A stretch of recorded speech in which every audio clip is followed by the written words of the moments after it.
¿Después de la derrota se te complicó? Sí, a ver, yo creo haber sido, soy picante, estoy convencido de lo que digo, lo hago con pasión, pero he sido siempre respetuoso. La verdad que uno ve hoy mi Twitter, la timeline, lo que me escriben y se asusta, ¿no? Me parece que hay una cosa bastante terrible de que parece que ser democrático es aceptar lo que vota la mayoría como un veredicto definitivo. Yo no estoy de acuerdo con lo que votó el país, realmente estoy muy en desacuerdo. Me parece muy extraño, por ejemplo, que en la provincia de Buenos Aires, donde gobierna el PJ desde hace 24 años y está cada vez peor, el 85% vote candidatos peronistas. Me parece muy extraño que un país que de los últimos 22 años, 20 ha gobernado diferentes variantes del Partido Justicialista, vote 70% por candidatos de diferentes variantes del Partido Justicialista. No estoy de acuerdo, lo digo, no soy despectivo, no me da asco el que votó eso, me da mucha preocupación, me da tristeza al país, pero yo no encontré motivos. Yo no era menemista en el 95 y no me hice menemista porque Menem sacó el 50%, no veo motivos para hacerme kirchnerista ahora. Y estoy triste, estoy preocupado por el país, pero no estoy abatido, no bajo los brazos, creo que es el peor, que no hay que aflojar ahora, que hay que pelearla y que hay que defender los principios con convicción. Se va a necesitar oposición y oposición en serio en el Parlamento y me parece que la coalición cívica es verdadera oposición. ¿Y por qué crees que, entiendo que te resulta extraño y hasta que te cause tristeza? Y ahora sí, desde el análisis, yo te pregunté eso, yo te lo pregunté en el plano más personal, Sí. Pero ahora ya desde la política, ¿cuál es tu análisis político sobre el 50%? ¿no? Mira, yo veo un panorama muy parecido al del 95, creo que es el mismo voto del 95, es más, las cifras dicen eso, la diferencia porcentual entre ambas votaciones a nivel nacional es del 0,13%, entre Menem en el 95 y Cristina en el 2011. Y cuando vos ves en las provincias sucede más o menos lo mismo. En las grandes provincias, en todas, La Pampa 50-48, Mendoza 49-46, Entre Ríos 46-45, Santa Fe 37-37, Capital 25-30. Casi calcada la elección del 95. Me parece que tienen muchas cosas en común. En ambos casos se salía de una crisis muy terrible, la de la hiperinflación, la del 2011. En ambos casos el país está indudablemente mejor que en el momento peor de la crisis. En ambos casos el gobierno ha sido hábil en atribuirse las razones de la salida de la crisis y se cometen para mí los mismos errores. Un modelo que podía ser razonable por 1 o 2 años para salir de la crisis, como fue la convertibilidad en su momento o como fue el esquema kirchnerista ahora, se transforma en el modelo definitivo y termina produciendo una serie de problemas muy serios, entre ellos el principal de todos, que unifica ambos modelos, que a pesar del crecimiento económico no ha habido derrame, ni en los 90 ni ahora, seguimos teniendo 25% de pobres. Bueno, no vengo acá a discutir, sino a preguntar, pero ¿realmente crees que posasignación universal por hijos, después de la mayor actividad, que es casi como la mayor actividad económica, que es como un dato de la realidad, algunos sectores de la industria que están mejor, hay más producción nacional, ¿realmente crees que no cambió nada entre una época y la otra para los pobres en Argentina? Sí, en aquel momento... ¿Pensás que no cambió? No, sí, cambió. En aquel momento hubo una violenta desocupación tremenda. La irresponsabilidad del menemismo ha sido básicamente esa, no atender a que las políticas que se estaban aplicando iban a causar un enorme impacto desde el punto de vista de la ocupación. Hoy, en cambio, la parte de ocupación está mucho mejor que en los 90, pero hay otro fenómeno que es el que trabaja y es pobre. Es decir, en la Argentina tenemos 25% de pobres, no hay ninguna estadística seria que no muestre entre un 25 y un 30% de pobres, y es porque una enorme cantidad de la gente que trabaja tiene trabajos mal remunerados en negro, el propio INDEC da 34% de trabajo en negro, y hace que la gente trabaje y sea pobre y dependa del plan y de la ayuda. Me parece que la Argentina, además, ha tenido en estos años una tremenda oportunidad de cambiar su perfil productivo. Y no hay más que compararlo con Brasil, para no ir a China, para no ir a otros modelos, con Brasil. En el 2003, Argentina tenía una balanza comercial igual a la de Brasil, equilibrada con Brasil. Hoy tenemos un déficit que amenaza llegar a 5.000 millones de dólares por año, con Brasil, que en el mismo tiempo de 8 años duplicó el valor de la moneda. Entonces a mí me parece que esto es un punto muy claro de que el discurso del país productivo está asentado en un sector productivo y competitivo, que es el sector agropecuario, que tiene superávit en el intercambio comercial, pero que termina subsidiando a todos los demás. Vos comparás el fenómeno este con el del 95, eso lo entendí. Sí. Y ahora, ¿cómo interpretás? ¿Por qué crees que finalmente, volviendo a este caso, la gente terminó votando mayoritariamente al oficialismo? Por las mismas razones que votó el oficialismo en el 95. También había en aquel momento una crisis internacional, el tequila, había empezado la crisis de los países emergentes. Hoy no son los países emergentes como Argentina, eso también es una mala interpretación del gobierno. Hoy los países como la Argentina, ninguno está en crisis. O sea, no hay una crisis en lo inmediato, a largo plazo es otra cosa. En lo inmediato no hay ninguna crisis que amenace a la Argentina ni a ningún otro país emergente. Pero la gente ve que hay crisis en el mundo, ve que lo que pasa en Inglaterra, lo que pasa en España, y en una situación así es casi como cambiar de caballo en el medio del río, uno va a lo seguro. Me parece que eso explica mucho, pero también explica, a mí me preocupa eso, me preocupa porque la verdad es que el kirchnerismo, que aún teniendo, sin tener nunca mayoría en el Congreso, ha cometido los atropellos que ha cometido, ha llegado a los niveles de corrupción que son... O sea, podemos polemizar si son mayores o menores que la década del 90, seguramente no son menores.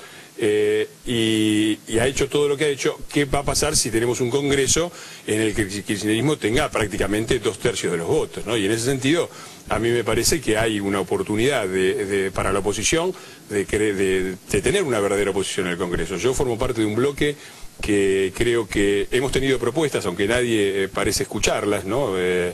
Yo este año, por ejemplo, te doy un dato concreto. Los diputados de la coalición cívica este año han presentado un promedio de 4 proyectos de ley por diputado, cuando la media de todo el Congreso es 1.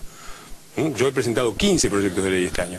Tenemos propuestas, pero además hemos sabido en el Congreso dialogar con la oposición, pero también hemos sabido decirle no al gobierno, sobre todo en las leyes que nos han parecido inaceptables. Fernando, yo comparto con vos la primera de tus ideas.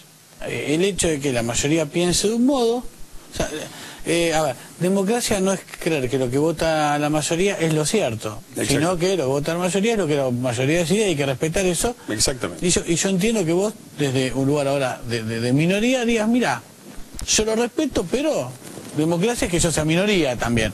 Yo entiendo esa perspectiva.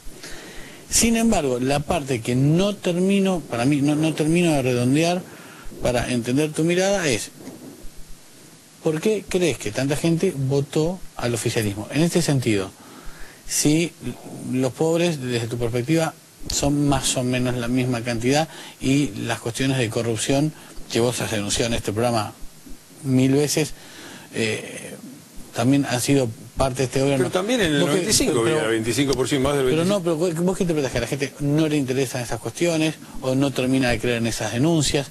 ¿Cuál es tu interpretación? Porque has batallado con eso acá mismo, digo, ¿no? Sí, sí, yo creo que hay dos interpretaciones. El gobierno ha tenido efectivamente una capacidad de relato enorme porque es curioso, uno dice, es la misma elección del 95, los votos son más o menos los mismos, los argumentos con los cuales se defiende el voto, en el fondo son los mismos, pero por encima de eso hay todo un relato nuevo, enunciado a veces por gente como los Kirchner, que participó fuertemente de la década del 90, que provoca eso que con su característica ironía el turco así llamó la revolución oral, ¿no? Y ahí hay unos puntos que hay que reconocerle al gobierno, ¿no? Yo siempre he reconocido un par de cosas. Primero, el haber puesto de nuevo en la agenda el tema de los derechos humanos. Una cosa que, por ejemplo, fue el motivo por el cual yo no voté, ni formé parte, ni tuve nada que ver con la alianza. Primero, porque veía un liderazgo débil. Segundo, porque me parecía que era una cosa elemental.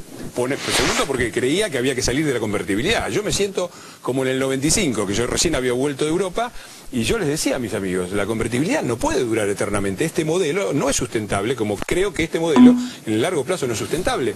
Y la gente me decía, pero no, pero estamos mejor, pero esto, pero aquello, que lo otro. El tipo de argumento es muy parecido. Y el tercer punto, por el cual no voté a la alianza, y es un mérito del gobierno, es haber puesto de nuevo en la agenda el tema de los derechos humanos. La alianza debería haberlo hecho, tenía a Graciela Fernández Mejide, tenía una serie de figuras como para ponerlo, y lo dejaron pasar y quedó ahí. Y Kirchner tuvo esa gran habilidad. Después, desde luego, no pudo compartir la cooptación que se hizo con la madre de Plaza de Mayo, la forma en que se largaron esos subsidios de sueños compartidos, digo, que eso termine en que las madres sean una especie de apéndice de un gobierno, cuando en los 80 echaban a los chicos trotskistas de la plaza porque no podían incorporar con banderas partidarias, y que en el medio de esto los obreros de Sueños Compartidos le hagan una huelga EVE, eso me avergüenza, me duele y me apena, pero el haberlo puesto está bien. Y eso también han logrado consolidar un discurso progresista con algunas figuras de apariencia progresista o reconocidos como progresistas, que yo discutiría, lo he discutido en un libro, vos sabés que...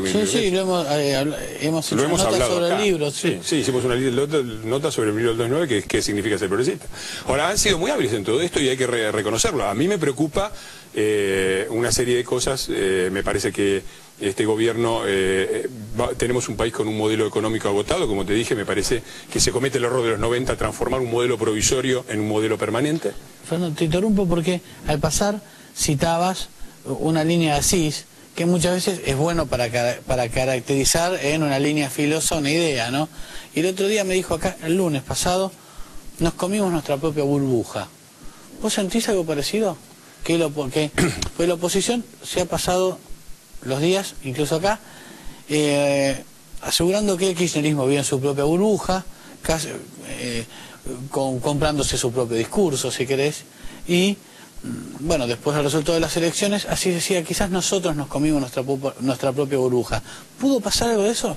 Sí, había una duda, evidentemente había una serie de votos que parecían anticipar una crítica fuerte al kirchnerismo, y eso también es interesante, porque por eso yo creo que no está todo dicho a nivel parlamentario. La gente ha votado masivamente al kirchnerismo, pero los gobiernos locales ha votado variantes no kirchneristas, ¿no? Ha votado el socialismo en Santa Fe, ha votado a Macri en la capital federal, ha votado de la Sota, que no es un kirchnerista, y ha puesto una serie de controles en ese sentido. Y es cierto, y la oposición, yo tenía esperanzas, eso se llama en inglés, espero que no me acusen de cipayo, wishful thinking, o sea, confundir los propios deseos con la realidad. No puede haber pasado eso, pero lo más grave es que es cierto, no hemos logrado, y esto hay que admitirlo, elaborar una alianza de política, de oposición consistente, a pesar de los muchos esfuerzos, a pesar de que se trabajó mucho, a pesar de, por motivos que habría que analizar, y sería largo analizar, pero evidentemente la gente no percibió que había una oportunidad de salir de este modelo a un modelo mejor con la oposición. Justamente, y antes de meterme en la cuestión de la oposición, cierta cosa de, yo también usaba una expresión, digo, esta cosa de rechazar por default cualquier cosa que venía del gobierno, ¿no fue un error por parte de ustedes, en este caso especialmente que te voy a plantear? Opinaron, a mi juicio, y analizaron las primarias como otra medida de kirchnerismo, cuando en rigor eran nuevas leyes, nuevas reglas de juego que eran en ese sentido parejas para todos. ¿Qué quiero decir con esto? Que una vez aprobadas las primarias, digo, se iban a hacer como se hicieron.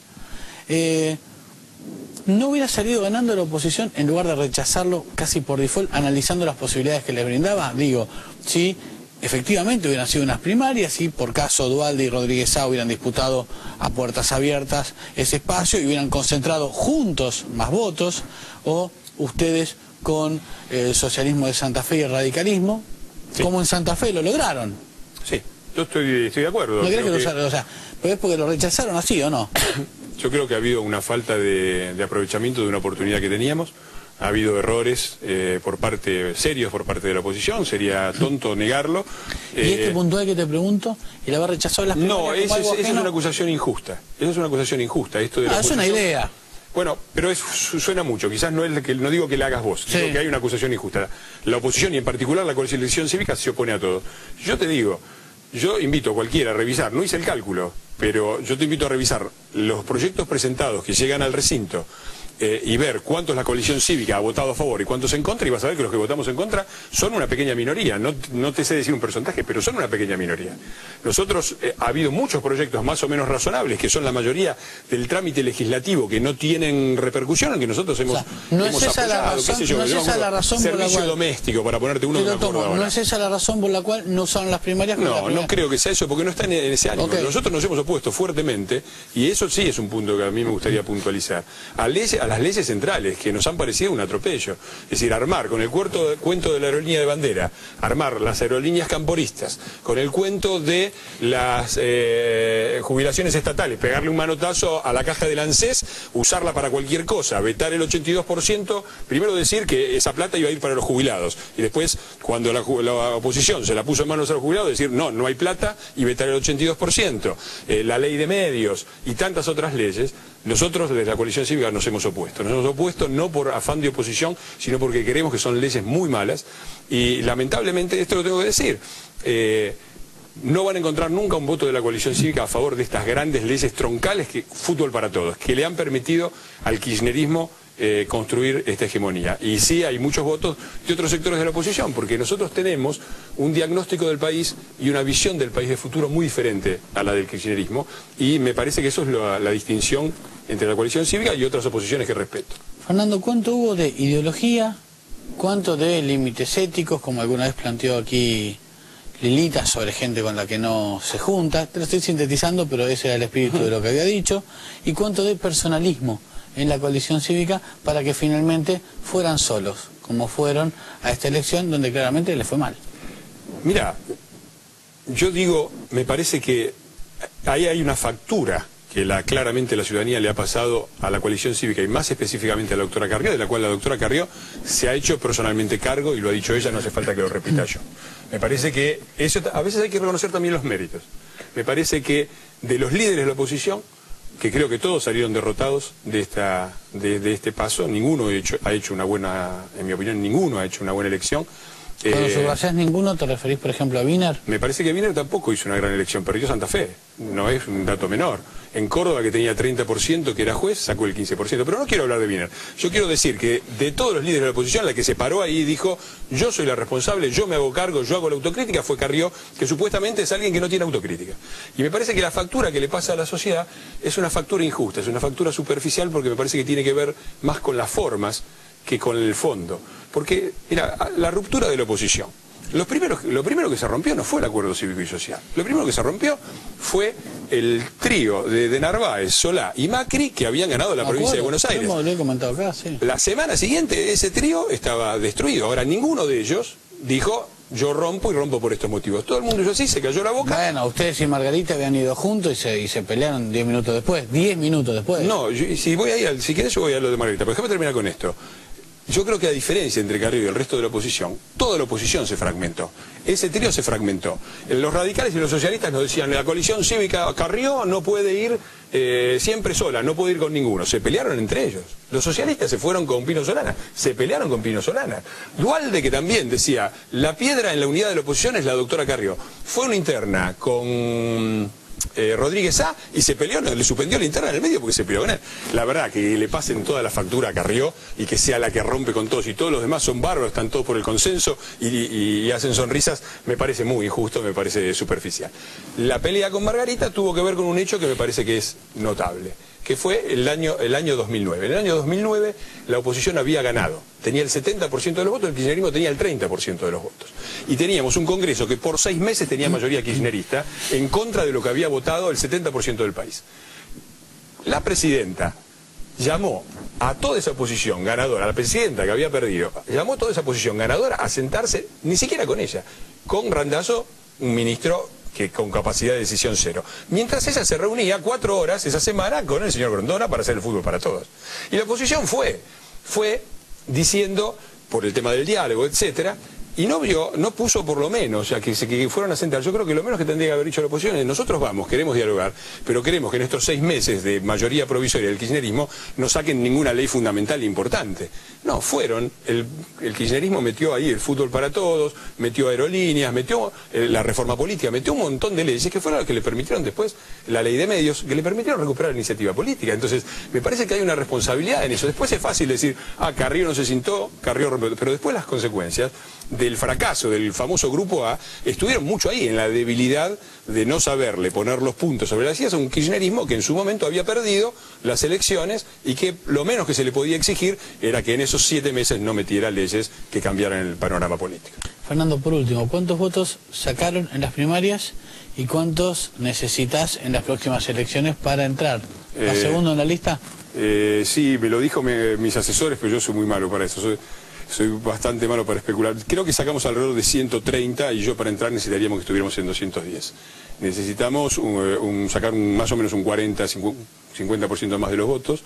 Pero yo tengo esperanza. Yo creo que la gente, por un lado, ha apoyado este modelo, hay que aceptarlo, es así, pero también ha votado oposición en otros lugares porque no quiere atropellos, no quiere avasallamiento, sabe que este gobierno, cuando tiene el poder, es peligroso, va por todo, y sabe también que la coalición cívica, y voy a reivindicar otra cosa de la doctora Carrió, porque siempre se habla de sus defectos, déjame a mí hablar también de sus virtudes, me parece que ha convocado una serie de dirigentes políticos como Adrián Pérez, como Eugenia Estensoro, como Alfonso Pratgay, como Fernanda Gil Lozano, que conforman un bloque responsable, con propuestas, que conoce bien las materias de las que habla y que merece seguir teniendo un lugar importante en el Congreso.